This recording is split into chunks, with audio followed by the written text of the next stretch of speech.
Hello बच्चों, let's see the question से does it exert a force on a moving charge in the same direction as the direction of the field itself.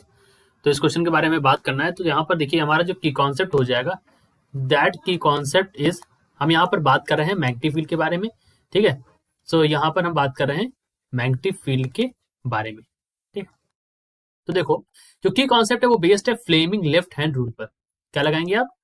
Fleming's left hand rule, left hand rule.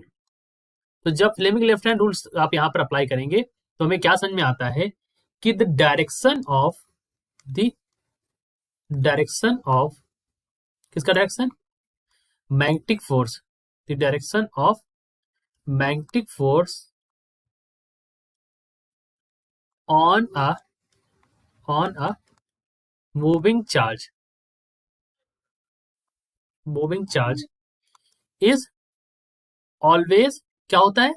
Perpendicular होता है। ध्यान दीजिएगा इस बात को कि जो डायरेक्शन होता है मैग्नेटिक फोर्स का on a moving charge is always perpendicular to the, किसके? बी के परपेंडिकुलर होता है मैग्नेटिक फील्ड। ठीक है, तो ये हमें लेफ्ट हैंड रूल से समझ में आता है। ठीक है, इस वजह से उन्होंने कहा does it exert force on mutual in the same direction, same direction में नहीं, नो। तो यहाँ पर no, it exerts a perpendicular force, a perpendicular force. ठीक है, समझ में आया? तो direction of the magnetic force on moving charge is always perpendicular to the magnetic field. तो यहाँ पर यही हमारा आंसर हो जाएगा कि हाँ, ऐसा नहीं होता है कि ये जो फोर्स लगता है वो हमारा उसकी डायरेक्शन जो होती है वो परपेंडिकुलर होता है। तो हमारा जो जो यहाँ पर की पॉइंट होगा वो क्या हो गया यहाँ पर? परपेंडिकुलर। ठीक है, so this is our answer. I hope you understood it well. Best of luck.